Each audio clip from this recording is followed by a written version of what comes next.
morning and welcome to the Skinny for Friday, October 25th. I'm Mitch Perry, senior political reporter for the Florida Phoenix, joined by my colleagues, independent reporter and author Ben Montgomery and Ray Rhoda, the editor-in-chief with Creative Loafing Newspaper. Good morning, guys.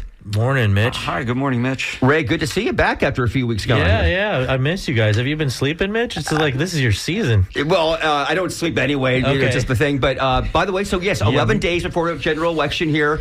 Early voting is happening. The numbers are coming in right now. We won't depress the Democrats by talking about them right now. But yeah, so guys, we're going to get into it. And we're going to talk about two big issues that are on the ballot. Well, one of them, everybody in the state will be voting on. And of course, that's Amendment 3. Later on the show, that's of course the constitutional amendment that would legalize the sale and possession of cannabis, recreational cannabis for adults 21 and over. We're going to have Sarasota Republican Joe Gruters will be one of the people on our show with that. That's coming up later in the program. But first, for residents, especially in Hillsborough County, you're going to be wanting to listen to this. So we're going to have, there are two different referendums actually on the ballot coming up. Well, on your ballot right now. You might be voting on that right now as we speak. And one of them is going to be about us raising funds for the school district. And we're going to have two folks supporting it and two folks opposing it. With us in studio is Lynn Gray, a member of the Hillsborough County School District, and Rob Crete, the president of the Hillsborough Classroom Teachers Association, speaking for the referendum. And opposing it will be on the Zoom with us right now is former school board member Steve Kona and Jason Fergus, who runs the Hillsborough County School Board Accountability Facebook page. Thank you all for joining us here. I want to make sure Steve and Jason are there because I can't see them. You guys there? Say hi. Yep. Yeah, hi, we're here. Okay, fantastic. So, this is, of course, this millage increase would generate, please clarify this is incorrect, about $177 million a year, we're told, to support Hillsborough County students and costs the average homeowner an extra $281 per year in property taxes. The arguments for that. Lynn, let's begin with you. Lynn Gray, longtime school board member. Thank you, Lynn, for being here this morning with us. Why should the folks vote for this? Well, I mean, this is the quality of education, and those students that are in front of experienced, effective teachers will do well in our society. I have been a teacher for 40 years. I know the hard work that goes into it, and I also know right now that the teachers that we see today are leaving for other surrounding counties, Pinellas, Pasco, Orange County, Sarasota. We have those counties that now pay for teachers an extra $6,000 to $10,000 a year. Our teachers in Hillsborough County are leaving to those districts. And if I can just expand on that, the other reality is our bus drivers now $25,000 versus those counties I mentioned are at $36,000. The two components that make a student's life and uplift the students are their point of service, the bus drivers, and their teacher. And that is why I'm so happy that I have this opportunity to explain and all the details that go into the mill. Right. We look forward to hearing that. Rob Crete from the Teachers Union, tell us why you think this is a great reason for people to vote on this. Well, really, it's about students. It's about kids. It's about our communities here in Hillsborough County. We have hundreds and hundreds of vacancies, teaching vacancies in our district right now. So that equates to thousands and thousands of kids without highly qualified teachers in front of them. That smiling face, those prepared lessons, that structure that kids need every single day. They're lacking that, and there's something that we have to do about that, and that is to vote yes for students on November 5th. Okay, let's go to the opponents. Steve Kona, former school board member. Steve, good morning. Why are you against this referendum? Well, it's great to be here, Mitch, and it's great to hear Lynn and Rob. I have a lot of respect for each of them. I think sometimes what's not being said is I think the school district operates in a bubble, and I think sometimes the people making these decisions don't really realize the outside, what's going on. And I think families across the county right now are grappling with, the harsh realities that their property values are declining, the insurance rates are going up, and, the financial strain just from two back-to-back hurricanes. And meanwhile, the school district sits at a $4.3 billion budget, and it's claiming that it can't compete financially with surrounding districts, and their budget is almost equal to all of those districts combined. So the fact is, Hillsborough already has enough resources, and the neighboring counties like Pinellas and Manatee, they have to be able to compete with those districts. And how you do that is you raise the minimum teacher salary, not provide these temporary supplements. It doesn't make quite quite a lot of sense. So what the district needs to do is they need to tighten up. They need to secure their questionable procurement practices. And really what's been the hamper for them is they've doubled their administrative costs since I left in 2020.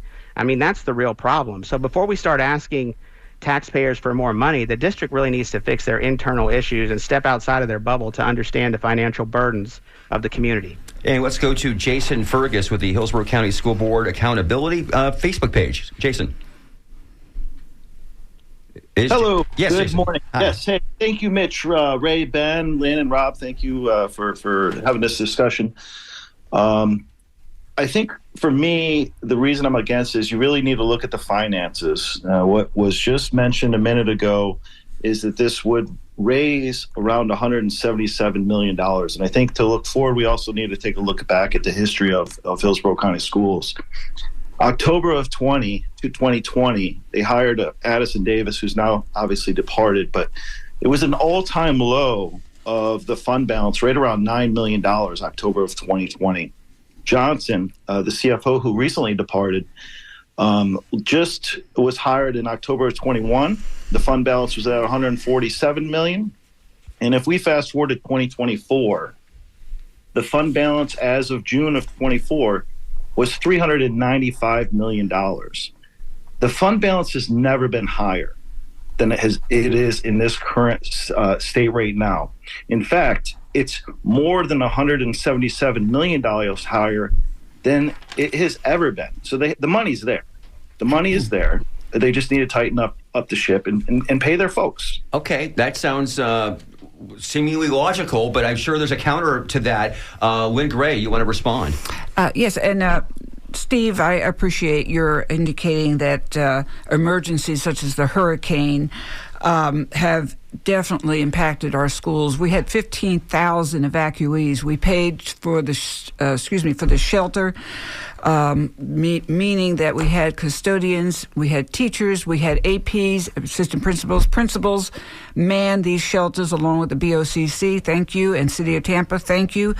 But the cost of keeping evacuation centers open for over a week and a half is a good darn thing. We had a fund balance that is now at 14%. Previous to that, 19%. But I did want to go, if I could, Mitch, answer Mr. Ferger's history of fund balance. Yeah. When I got on the board, 2016, and you remember Mary Ellen Ilya, we had the Gates Grant, and we had a tremendous amount of layering of employees.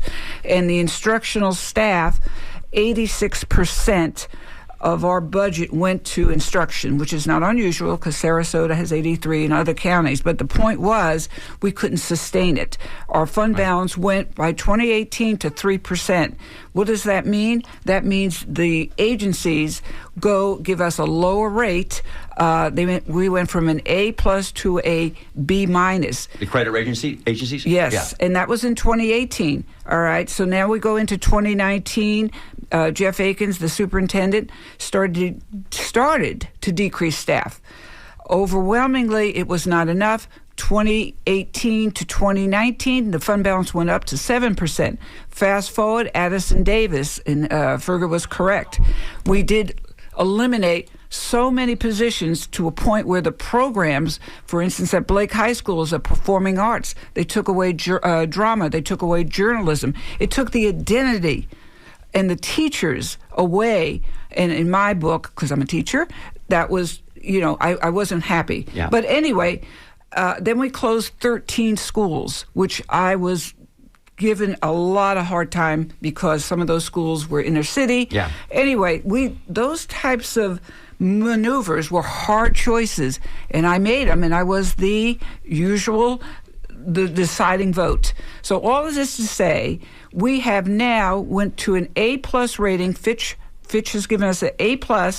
We're at 14% of a fund balance, and it was with a lot of staff cuts and a lot of sacrifice from all of the staff members and custodians. And I can go on, but that's enough. Okay, well, again, if folks are just tuning in right now, you're listening to the Skinny here on WMNF, and we are talking about this the tax referendum in Hillsborough County on Hillsborough schools. It's a big one. There's actually, of course, 2 referendums for Hillsborough voters. There's also the CIT tax. And with us, you just heard Lynn Gray, a school board member since 2016. Also, Rob Crete in here, the Hillsborough Classroom Teachers Association. Opposing the tax is Jason Ferger with the Hillsborough County School Board Accountability Facebook page, as well as Steve Kona, former school board member. Before we go to, I'm going to go to you, Rob, in a moment, but Ron DeSantis was back in July. He was in town, and he was asked about the school tax here in Hillsborough County. I'm going to quote him, and Rob, I'd like to get your response to this. He said, quote, "You do not need to raise anybody's taxes. Why are you trying to raise property taxes in the midst of some of the worst inflation we've seen in the modern history of this country?" He says he's talking about the state budget. He says, let's see, I think he's talking about. He says, yeah, in this year's budget we have $1.25 billion that can only be used to increase teacher salaries. That's the only thing it can be used for. But also they had a massive increase in the base student allocation. So that money goes to the districts. Hillsborough can take a lot of that money and raise teacher salaries. What do you say to that, Rob Crete? Well, I would say that we're 50th in the nation in teacher pay, and that's based on the funding that we're getting from the governor and the state. So if we funded public education appropriately, or certainly the way that we could in the state of Florida, then we wouldn't have to make this ask. And that would be my counterpoint. And again, I mean, we have a large budget, but again, we find ourselves as 50th in the nation in teacher pay. So it's not enough. And other districts around us have put us at a competitive disadvantage because they've already done and passed these millage referenda around us. So they're poaching our teachers. They're taking them every day. My wife gets postcards and calls to Manatee County, come teach for us. We can give you an extra $10,000 to do what she does. They love what they do, but they need to have a livable wage. Even this, it's going to only help help retain and keep the great teachers that we have, but we need more because, again, we lead the state of Florida in the number of vacancies. We can do better for our students, and that's why we have to make this ask of our communities to invest in our students. Do we know that number? How many vacancies are we looking at right now? 540. Those are classrooms that don't have full-time teachers. That's correct. And we have schools that are taught almost 100% substitutes. And not only that, so then you have thousands of kids that don't have that qualified teacher, and the teachers that are doing that job, well, they're covering and doing everything they can to make the best possible situation for these kids, whether that's taking the most kids they've ever seen in their classrooms or covering classes on their conference periods. We're doing everything that we can, but that's what we have to make this ask of the community at this time. Okay, Jason, let's go to you. What's your response to that? Again, since you want to, I'm a big numbers guy. Just look at the numbers. And Hillsborough County in 2019 had approximately 194,000 students that went to traditional school. I don't know what the number is in 2024. It hasn't come out yet. At least I couldn't find it, and they, haven't put in a public record request. But as of last year in 23, it's down to 188,000. So it's gone from 87% of the overall population to 83%. At the same time, the charter schools have risen. 28,000 went in 2019, and as of 2023, last year, over 36,000 went. So, people are starting to leave the public schools. And I think more importantly, have this, just throwing money at the problem is why are these parents, why are these students wanting to leave the traditional public school system to look for other options? It's throwing money at this is not going to solve the problem. And the last thing I want to point out before I turn it back over is you said something about the CIT tax, and I think that's important to address. None of the other school districts have a CIT tax, and we'll see what happens, whether that passes or not. But the fact is, for the last 10 years, the district has had a portion of that CIT tax paid to them. And the thing that is left on all of the information they've put out to the public to try to garner support for this is they just got a half-penny sales tax a couple of years ago to help pay for all those operational expenses. So, which is separate, though, right? It's a separate pool of money. Pool, but again, a lot of money is still paid out of the general fund, which pays for teacher and other staff salaries. And actually, I just want to point this out because my wife works for a school district. She is not a teacher. I think it does a very disservice for Rob and for Lynn to leave out all of the support people. She mentioned the bus drivers, but there is a lot of other staff that does day in and day out good job, hard work to make support the entire district and the teachers and the students. So I think, we really need to pay attention to the entire population of employees, not just these singular funnels or silos of staff. Did you want to respond to that, Rob? Yeah, no, and I fully agree. I mean, it does take a village, and certainly in these schools. I mean, whether it's the bus drivers getting in there and they're running double runs, the lunchroom workers, all of the, the secretaries, the support staff, it's taken a village, and we are deficient in employees in all of these categories, and they deserve, and they would also get a piece of what we're asking for here in this millage referendum. Steve Kono, let me go to you on this. The GOP-led Hillsborough County Commission voted earlier this year to postpone this referendum until the 2026 ballot. Did you support that? Why or why not? Well, I think I supported it only because the school district tried to pass this referendum in 2022 and the voters rejected it. And they really did nothing to give the voters any confidence that they were going to do the right thing financially. And I will say this, having served on the school board, having served in executive session, dealing with the union negotiations, there's absolutely no reason with the money that they have that they cannot raise the floor and compete for teachers. I think they're keeping that dollar figure low for a reason. There's no reason a starting teacher or somebody coming into the district shouldn't be making in the 50s. And I think without doing that, I think you're still going to be anti-competitive. When I was on the school board my last year I was there, the budget was $3.3 billion. Now it's $4.3 billion. So in 4 years, they've got an additional $1 billion. Where has that money gone, and why hasn't it gone into the classroom where it goes? And one thing that this referendum has is you're also going to give supplements to all of the administrators who are making over $100,000 a year.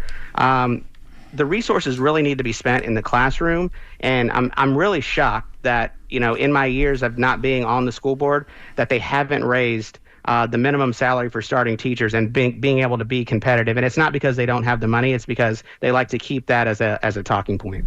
Now, we should say that, Steve, you just mentioned the 2022 referendum did lose. That was only by, it was 500, it lost by 592 votes out of more than 221,500 cast. And this is according to John Hill, the Tampa Bay Times, the candidate to oppose the tax in this year's school board primary received tens of thousands of votes. What he writes is reflecting an appetite for austerity from at least some of the electorate. I think, when you talk about the CIT too, I think some of the, proponents who would like to see the millage pass point out that in the CIT, the amount allotted to the schools was dramatically reduced, making that more essential. What do you guys say to that on the opposing side? Thanks, Ray. Yeah, absolutely. We were at 25%. And this is capital. There's a big difference between capital and general funds. Capital is the actual building structures, how to build, or how many we can build in the future, renovate, etc. So from 25%, we went down to 5%, which is dramatic, probably more than $89 million a year. So that's a big cost that we're going to have to face. But I wanted to say, if I can, to Jason's point, what happens is when we have this money for the mill, and I think, Mitch, if it's okay, I think I should, because I'm a teacher, tell what a mill means. Yes, absolutely. So, if you're talking a mill, to raise 1 mill, 1/2 mill, but let's go for a mill, it's $1 for every $1,000 of taxable income. So say, Ray, your house was worth $306,000 and you had homestead for $25,000. So what you're at right now is about $261,000. So what that comes down to as far as this mill, it's almost 75 cents per day that it would cost you based on a $306,000 home with homestead exemption.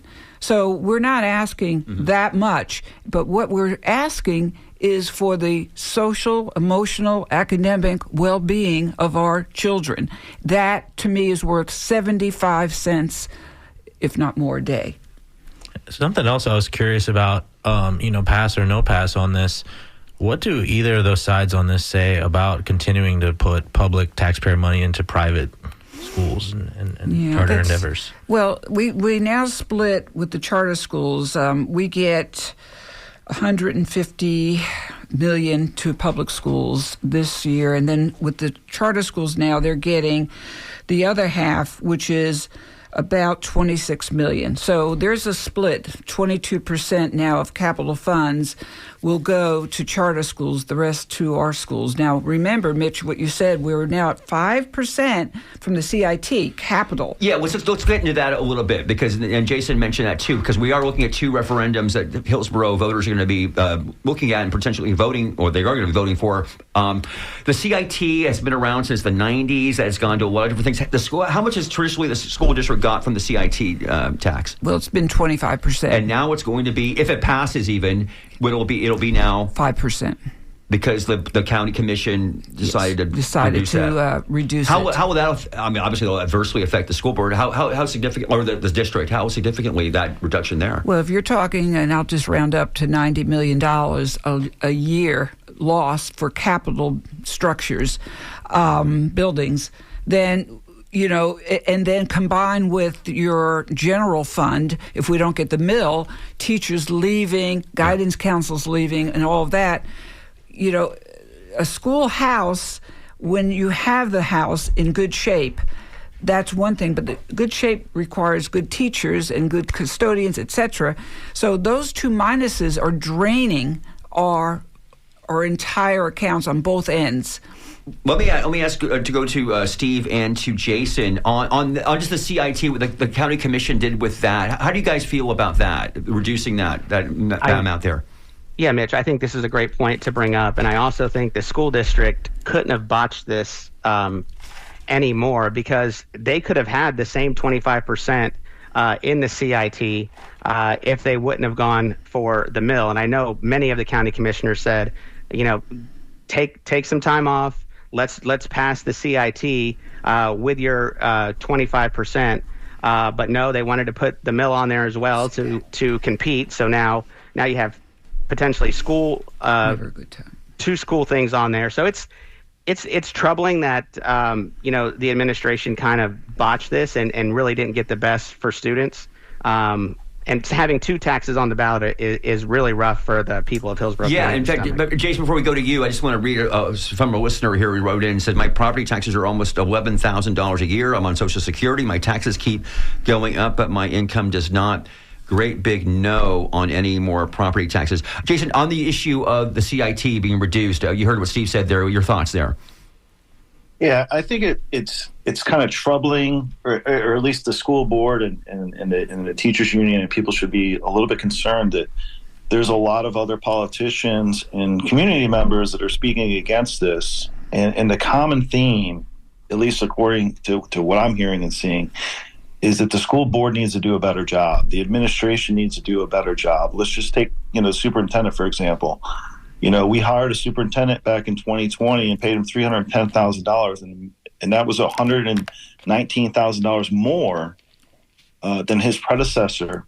And the reason that the school board, including Steve, I believe, were okay with that is that, he brought experience to the board. And obviously, you can see where we were at $9 million in fund balance, and digging out of that hole is probably well worth it.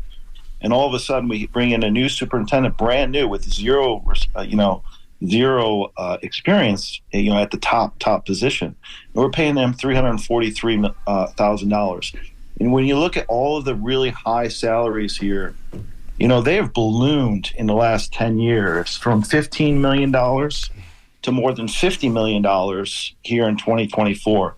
So I think they just need to do a better job of budgeting their money, put the money where it really belongs, and that is in the hands of the employees that are out there doing day in, day out, the teachers, the bus drivers, the food service folks, and all of the other positions that are out there supporting these kids every single day, not at the high levels. If you're just tuning in, you're listening to The Skinny here on WMNF 88.5 FM. I'm Mitch Perry with Ray Roa, Ben Montgomery, and our guest. We're talking about the Hillsborough County school tax for about 5-10 more minutes here before we switch to talk about Amendment 3.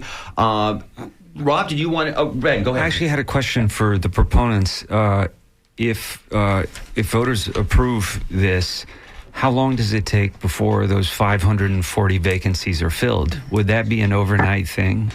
Yeah, I would say certainly not, but it absolutely helps the issue. So what we already have a deal in principle with the district, the tentative agreement. So the money would actually start flowing to the district as early as November. As we know, that's when we pay our property taxes. But we'll start getting that money to our employees as early as August when they come back, getting in that early. So that we're hoping that will be an attractor to keep, not only attract the teachers that we need, but keep them here. We could dive into this rabbit hole of school funding because it's really deep that you can go. And in the state of Florida, we have over 20 laws that dictate how we can spend that money. It often comes from Tallahassee with a lot of bells and whistles and categoricals. But really what this is about is how our students are lacking the teachers that they need, the support professionals, the bus drivers, the cafeteria workers, and even, everybody that's working in these schools. And that's what we have to make this ask right now. Kids are going without, and there's never going to be a good time. We have to do it for our kids, and we have to do it now. And we should say, again, I wanted to go to the fact that, let's see here, there's 25 of the state's 67 counties do right now levy an additional property tax for school operations. That's mostly for teacher salaries. That covers the biggest and wealthiest parts of the state. And as the advocates have been saying here, Hillsborough is bordered on three sides by Pasco, Pinellas, and Manatee that do collect surtaxes for salaries. So that's where we're at right now. We've got a few more minutes here, so I would like to, Lynn, I don't know if your final pitch here, basically, what you want to say to people who are here listening to this debate and are still, on the edge, on the fence right now. They're really not sure.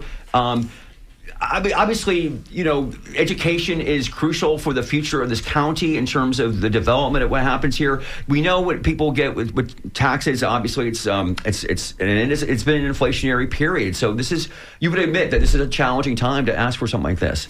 It is, and as Rob Creed has mentioned, there's never a good time. And of course, with the CIT, it makes it double not a good time, perhaps.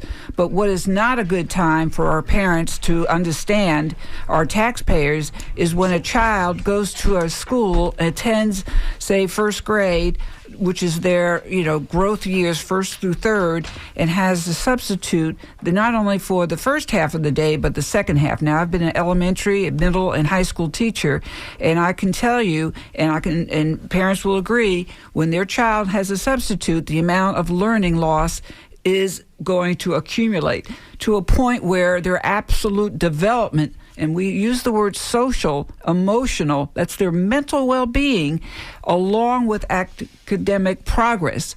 So is there a good time? I don't think we can ever argue there is the best time.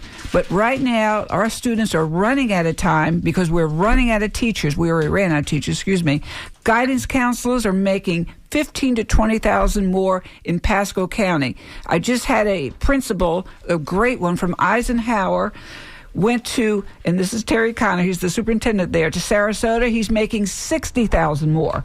How can we compete with the pay differentials that are surrounding our county when we are like, from teachers, 10,000 differential, guidance counselors, 20,000, APs to principals, 25 to 60,000. We cannot sustain an quality education without to at least give it the millage. And by the way, I wanted to say something to Mr. Ferger. When we say just teachers, this millage is not just for teachers or bus drivers. 92% go to our paras, our extra support personnel. So we're giving our staff the entire benefit relevant to their pay scale. So we got to be careful with these type of data points. Yeah, Rob Creed from the Teachers Union here. Your last pitch here for the listeners out there. Hey, this is money that is raised locally and will spent locally. It's going to improve our local economy. When we have great schools, it only improves property values. But I'm really here to talk about kids. I'm a classroom teacher, and kids need great teachers. They need that structure. They need those lessons. They need that smiling face. That's what this is about.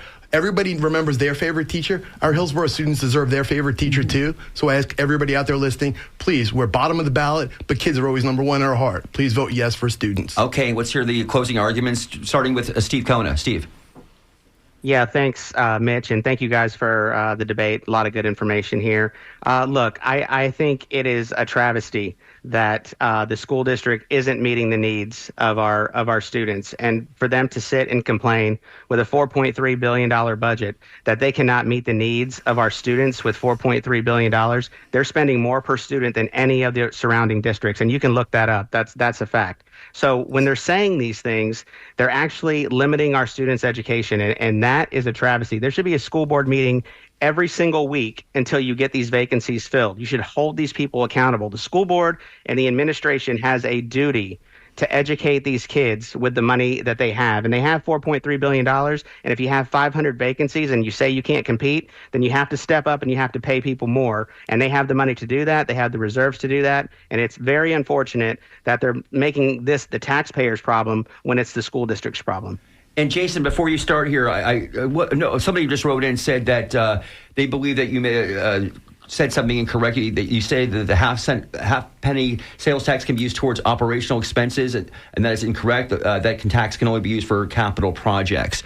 Okay, but Jason, your last words here. Well, operating expenses versus capital expenses, that was a just tongue error there. But Lynn Gray's been there for 8 years. I can remember that 8 years ago, there was still a teacher shortage. I mean, this is nothing new, nothing changing.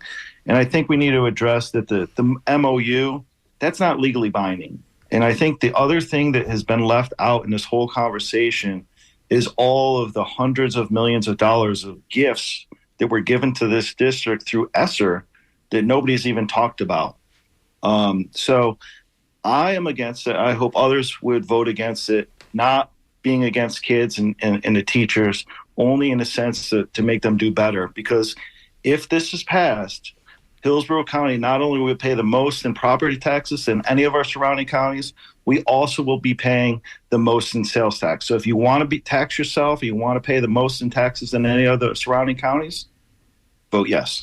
All right. That was Jason Ferger with the Hillsborough County School Board Accountability Facebook page. Steve Kona is with the former school board member in the Hillsborough County School District. Lynn Gray, a school board member currently right now, and Rob Crete, the Hillsborough Classroom Teachers Association. We thank all of you for participating in this discussion, and we want our listeners who are in Hillsborough County to certainly weigh everything you heard here before you make that decision on that vote. So thank you all for participating here. We're going to transition now, so thank you all for being here, and we're going to talk about cannabis coming up here in just a moment, and we'll transition here with our guests here. I do believe Joe Gruters is actually on the line right now, Joe, and through via Zoom. Is that correct? You got it. I'm here. Okay, so let's begin and introduce Joe before we talk about Jessica here. So Joe Gruters, for our listeners, is a state senator, a Republican state senator. He has been in the legislature since 2016 and a senator since 2018. He was an early supporter of Donald Trump's efforts to become president, served as his co-chair of his Florida campaign in 2016 and 2020.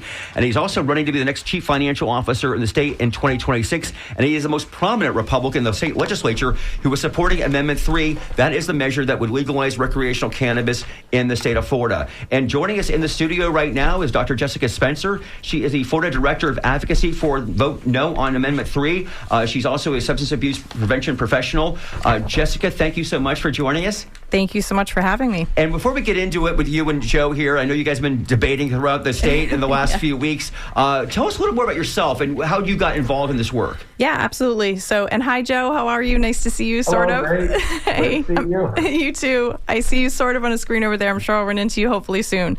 So my background is in substance abuse prevention, intervention, treatment, all of that. But I'm also very interested in constitutional amendments and how they work and how they're written, et cetera. So I obviously have a concern for the legalization of marijuana here in our state, but I also want to protect our state from the language that is in this constitutional amendment, and I'm hopeful that we can talk about what that means for Floridian voters. Yeah, and Joe, talk about your evolution on this, or maybe you've always been pro-cannabis.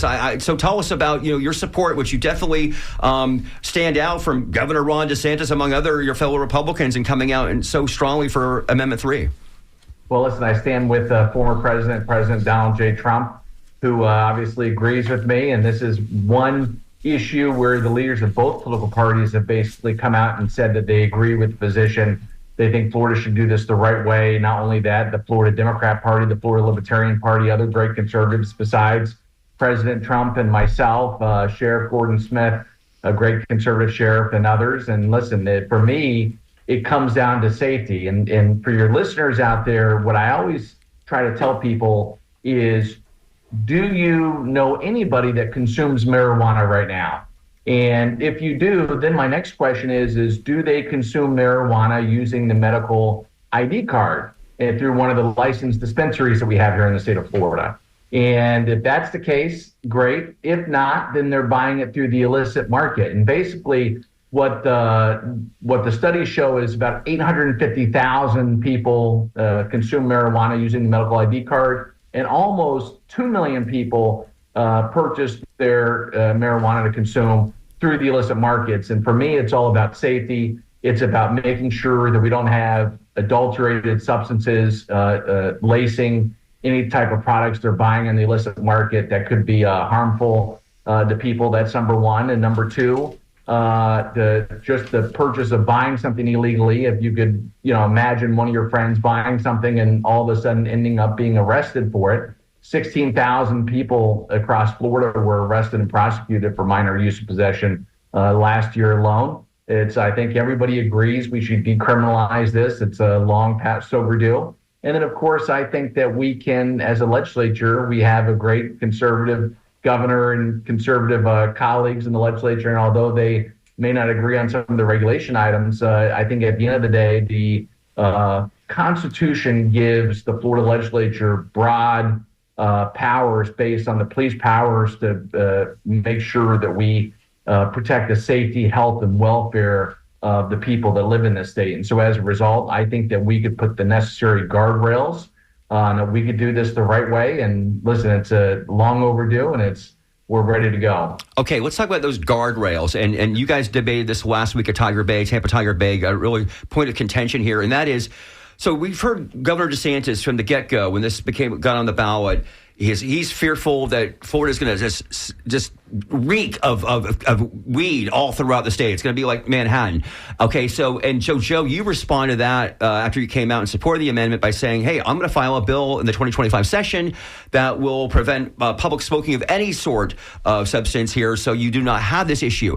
Jessica, you have said, and so has Governor Ron DeSantis and all the people who oppose the amendment, is that you can't do that you cannot, that a constitutional amendment is different than a law, you say, and you just can't, you have to get another constitutional amendment to avert that. And I guess my question to you, Jessica, is I'm going back thinking 6 years ago, 2018, when we passed what was called Amendment 4 back then, which was about felons getting the right to vote. And, the pitch was this would be about 1.6 million people roughly are eligible if this measure passes. Well, it did pass, and then the legislature immediately, and in fact, I was there in Tallahassee, these election folks who were saying, they were going to the legislature saying, we need some guidelines on this here. We don't know how to implement this. And the legislature did do that. And in part of that, of course, they said you have to also pay your outstanding financial fees and obligations that you owe. And all of a sudden, that pool of people, was supposed to be over 1 million people out there potentially get their right to vote, was reduced dramatically. That happened through legislation. So how cannot Joe Gruder's bill happen the same way this time around? So I think you bring up a really good point because, can you hear me? I think so. Is she on her microphone? Yeah, go ahead.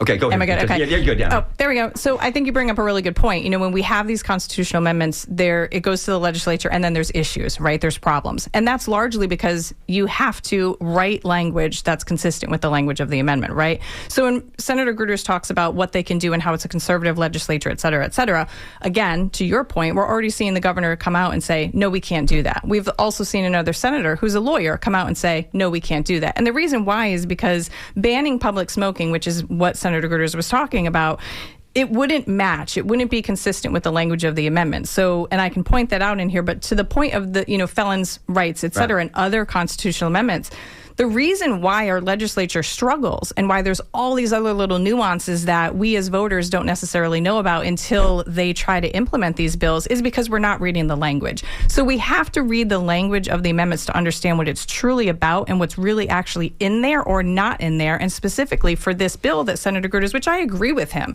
I agree with most Floridians that we do not want to have the malodorous smell of marijuana inundated in our communities, et cetera, et cetera. So I agree with him. I think it would be a great idea to have have that, but we can't. And we already have another senator and the governor who's both lawyers saying we can't, because the author of the amendment did not strike out the word medical when referencing public smoking. That's all they needed to do. So if we put this bill in, which has already been shot down by not only the senator but the governor for public smoking, we can't do it because it's not consistent with the language of the amendment, which is where the legislature has to stay. They have to stay in that lane. Okay, Joe, a response to that? Well, listen, I go back to the broad police powers that we have. We have the ability to do this. And it's not only me. I didn't go, listen, I'm not as smart as the governor. I don't have 2 Ivy League degrees, but I do have 2 degrees from Florida universities. And at a recent debate, Darrell Rouson, who's a state senator from the Pinellas County area, who's also an attorney, agreed with me. And another senator who's an attorney on the Republican side also agrees with me that we can regulate it. And this is based on the idea that, listen, we've had constitutional amendments for a very long time here in Florida. The one thing that's true is we have 6 months to write implementing language to go with whatever bill, whatever amendment the voters pass. In this implementing language, based on the broad police powers we have in the state, we will be able to regulate things like public consumption, and you can make it so it's a super strong deterrent. You know, you don't want to, I just came from New York City. I did smell some marijuana walking around, but the states that went early, California, Colorado, New York, the states that this amendment's opponents talk about, they were early implementers of recreational marijuana over the age of 21. You got to remember, 24 states have now passed recreational use marijuana, plus the District of Columbia, including conservative states, Arizona, Missouri, Ohio. These states are doing it the right way. They're legislating to make sure that they protect the public in the interest. Yes, nobody wants any smell, but my guess is if you come down hard and say, you know, if you consume marijuana in public, you're going to get a $500 fine. It's like a handicap parking spot. Why don't people park in the handicap spots? Because A, it's wrong, but number 2, you're going to get a $500 fine. And I think that as long as you have a strong deterrent, I think we could make sure that we protect the public's interest as well as this. But there's no question that we're going to be able to regulate this and do whatever we want on it. Okay, and again, if you're just tuning in right now, that's Senator Joe Gruters from Sarasota. He is supporting Amendment 3, the cannabis initiative on the ballot. We've got Dr. Jessica Spencer in studio opposing that. Another issue, Ron DeSantis brought this up yesterday, and I think you have maybe as well, Jessica, and that is Section 4, the full text of the amendment, which says, quote, the non-medical personal use of marijuana products and marijuana accessories by an adult, as defined below, in compliance with the section, is not subject to any criminal or civil liability or sanctions under Florida law. Now, Ron DeSantis said yesterday, quote, if this company, say it's Truly, if they produce defective weed, quote, and you have a seizure, are you able to sue them? DeSantis said this aloud and says that there's a question about that. Is there really a question about that? Jessica, I'll go to you on that. So I'm glad you actually read that part, and that's actually not the section that references the industry. However, that is the section that does reference what Senator Gruters just brought up. He mentioned a deterrent. He mentioned a $500 fine. That, awesome, fantastic. I'll play along. Let's say that we actually can ban public smoking. Guess what? What you just read, where's the fine? They're not subject to civil or criminal immunity, or liability rather. So they're civilly fine. There's your $500 fine, Senator Gruters. You can't do it. They're immune from civil and criminal liability. Now, when you're referencing the industry, yes, that actually is Section 5. Okay. They have written in unprecedented, broad, sweeping immunity for anything that they do as an industry. So if you are harmed by a product, if there is an accidental death at, let's say, one of their processing plants or at their location, if you ingest something that maybe 2, 5, 10 years down the road we find out is not healthy for us, it's not good, it's maybe causing issues, we do not have a mechanism in place under this language to seek a remedy for that, to sue these industries because they have written in broad civil and criminal immunity for themselves. Now, what I understand is Smart and Safe Florida, who's the advocacy group, they told me yesterday when I wrote my story that they say that the language is in there because of the difference between state law and federal law. But Joe Gruters, can you expand on that if that's accurate? Yeah, exactly. So the recreational marijuana is still illegal at the federal level. Actually, across the board, it's illegal. So they have to have liability when it comes to the cultivation, delivery, selling of these products. It's a gross misrepresentation of the law to say that they can't be sued. And I'm pretty sure this language is already in the medical marijuana law that was passed. It's not, because it would be it wouldn't be underlined if it was. This is needed for the federal laws versus the state laws. If you sell a product that's contaminated or people get sick, of course you're going to be sued. But that's absolutely 100% incorrect. Now, let's talk about another argument that the opponents say is that it's overrated or overestimated the fact that when legalizing this, that, like, nobody's going to jail right now. I think, again, Ron DeSantis said yesterday he's talked to Ricky Dixon, who's the Department of Corrections head, who said, I asked him, like, how many people are sitting in prison right now because of marijuana? He says, there's zero. Okay, so that sounds like, okay, pretty good. But in fact, as has been, I think Senator Gruters mentioned this, according to the Tampa Bay Times, prosecutors filed more than 16,000 charges against people last year for possession of small amounts of marijuana. So they may not be going to jail, but they are getting arrest record, and they're being arrested right now. That is illegal right now. So what do you say to that, Jessica, in terms of people saying that we don't really have to, this is not, we don't have a problem right now, and it's true in certain localities, it has been decriminalized certainly, but that's not statewide. So I think this is one of the issues where Joe and I, Senator Gruters, we know each other personally, so I think this is one of the areas where we totally agree. We absolutely think that there should be some sort of justice reform, but I caution us when we're hearing the number of 16,000, because out of 23 million residents in the state of Florida, we're looking at a 0.0072 issue. But even further than that, when we hear the number 16,000, I don't have any information that tells me if they're over 21 or under 21. I have no idea if those charges are coupled with another charge, so not just a simple marijuana possession. And I promise you, and I would urge everyone and all of the listeners to speak to your local public defender, your local state attorney office, and find out, let me see the CRA. What other charges were there coupled with the simple possession? People are not being arrested, or they're not receiving a civil citation. When you mentioned the different diversion programs potentially in other states, they're not receiving those for a simple marijuana possession charge. They are getting charges that are coupled with other things. It's not just your basic, you were smoking a joint. Our law enforcement is not bothering people that are smoking a joint on the street. And I have heard, well, it's if you're driving. Well, you're not allowed to drive and get high. And they actually, the only thing that the authors enumerated that you couldn't do was smoke and drive. So it's not going to stop people getting pulled over if there is a thought or a smell that someone is using marijuana. This is not going to stop our neighborhoods and our concerns that we have. We agree with justice reform. This is not justice reform. This is not decriminalization. This is corporate greed for a big industry that is coming in and has written in huge immunity for themselves and major problems for our state. Senator Gruters. Well, I go back to corporate greed. I would say I'm thankful that people are stepping up. If 2 million people are buying products from the illicit market, to me, everything goes back to the safety issue. People are buying adulterated products and consuming them. It is getting people sick. Now, at the end of the day, whether or not they were arrested for something else or not, 16,000 people were prosecuted last year in the state of Florida. So it's and when you end up with these type of things on your record, it's harder to get a job. It's harder to apply for housing and a bunch of other things. So this is long overdue. Time to reverse it. Let's get rid of it. And just say, and back to the liability issue, I would go look at the original amendment text and you'll see the same thing there.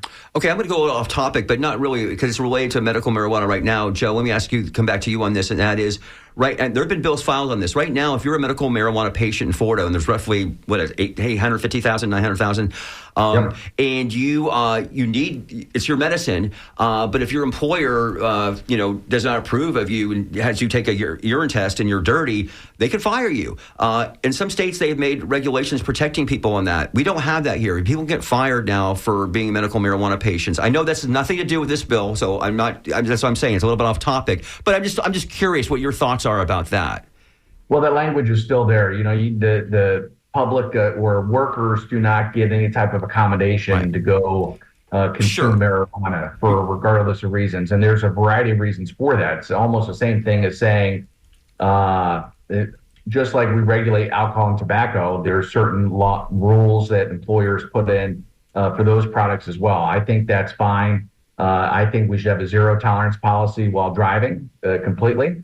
And we should do everything else we can to make sure that we do this right. And listen, at the end of the day, you have to find the right balance. And that's what I think we could achieve once we pass that implementing bill within the first 6 months of this amendment going into law. Okay, we've got somebody who's written in, and I think I was going to bring this up anyway, but I'll read this. This is Maverick in Brooksville, and he writes, or she writes, good morning. It's my understanding that Amendment 3 was supported by the current pot businesses and won't allow for competition, let alone homegrown, for personal consumption. If the bill passes, there will be few options for those that need it for medical purposes. Let's go to you first, Senator Gruters, because this issue of home grow has come up now. And I've heard, well, actually, I'm sorry. Let's go to you, Jessica, first, because I know what Ron DeSantis is saying about this, and he's bemoaning the fact that we don't. This amendment does not include homegrown. He's outraged by it, seemingly. It's not allowed right now, for one thing. So that would be, and the advocates say that, single subject. But I mean, what's your thoughts when you hear that? Again, it's the big marijuana people doing this. They get their cut out of this, and the local guy down the street can't grow his own. He can't grow his own right now anyway. So let's clarify that. Would you support that if that was in this amendment? Could it even be in this amendment? It can't be in this amendment because we can't go back and change the language right now, right? Well, okay, right. But I mean, ideally, if he was writing it up. Yeah, I mean, whether I would... It's irrelevant, yeah. It's irrelevant because whether I would agree or I wouldn't, it really doesn't matter. The fact of the matter remains, in single subject, it makes me laugh slightly because they had no problem writing in the word cultivate when they're referencing themselves, and they put multiple commas with all the things that they could do, but they didn't write in cultivate when they're referencing individuals. So this hiding behind single subject is a fallacy because first, they did not submit an amendment for this time with cultivate written in for individuals and have it rejected, and then they had to go back and rewrite it. They didn't do it. You do not spend over $102 million on a legalization reform or a legalization amendment to create a backyard. I'm losing my train of thought. I apologize. Yeah. You don't for the homegrown. You don't, right. You're not trying to create a competitor. So I understand Maverick's concern. Yeah. And the fact of the matter is you can't go back and rewrite it in there. So again, you don't spend that much money to create a backyard competitor for someone that may want to be able to control how they grow it, what's in it, et cetera, et cetera. You spend that much money to create a consumer. And if you're listeners read the Florida Trend article, it's very clear when the industry talks about how much money they are going to make. So it's obvious why they didn't put the word cultivate. But again, that's all they needed to do if they cared about home grow. And I go back to the language has to be consistent with the amendment for them to be able to add homegrown. At that point, it wouldn't, because cultivate is not referenced in here when we're referencing individuals. Joe, do you want to respond to that? Listen, I'm all for home grow, and whether this amendment passes or not, which I think it will, I think I'll put forward a bill for home grow, and it's because I see a lot of these ads with a lot of my colleagues in it supporting it. So I'm glad everybody's in support of home grow. I think it's a good first step. The proponents of Amendment 3, after numerous discussions with them, there's no question that they think it's a complementary type market. They sell clones and seeds to people that want to do that. By all means, we could add that into the implementing bill right away and solve this issue. Remember, and Jessica disagrees with me on this, but you got to remember these amendments have to be single issue. The issue that this is solving is allowing recreational marijuana use by people age of 21 and over. That's what it does. Everything else with the implementing language will come in. Home grow is an easy subject to solve. We don't need anything else to do with that. We could do that independently or with the implementing bill. Okay, folks, we could go on longer, but we actually can't. So, Jessica, you're going to have to do your closing statement in 30 seconds if you can, so we can get out of here. I'll do my best. So, again, I hope that everyone reads the amendment itself and doesn't just read the benign ballot title and ballot summary and understand that words matter and that this is a constitutional amendment. When Senator Gruters is referencing all of these things we can do, you need to look at the words, and the words need to be consistent with the language of an implementing bill. And it wouldn't be if we're talking about cultivate and it doesn't exist for individuals. When we're talking about banning public smoking, we're only talking about medical. Please read the language before you go into that ballot box. And after you see the major issues, please vote no. Okay, that's going to be it for the discussion. Joe Gruder from Sarasota. Thank you so much, Joe, for contributing to the show. Also, Dr. Jessica Spencer. She's the Florida Director of Advocacy for Vote No on Amendment 3. You've been listening here to WMNF Tampa. We want to thank Rob Crete, Lynn Gray, Steve Conan, and Jason Ferger for coming on in the top half of the show. Irene Matthews on the phones for us today. Skip Sassy on the board. Please stay tuned to WMNF Tampa. Joellen Schilke is in Studio 1, ready to give you art in your ear. Thank you so much. Hope you're doing well, and we'll see you in 7 days.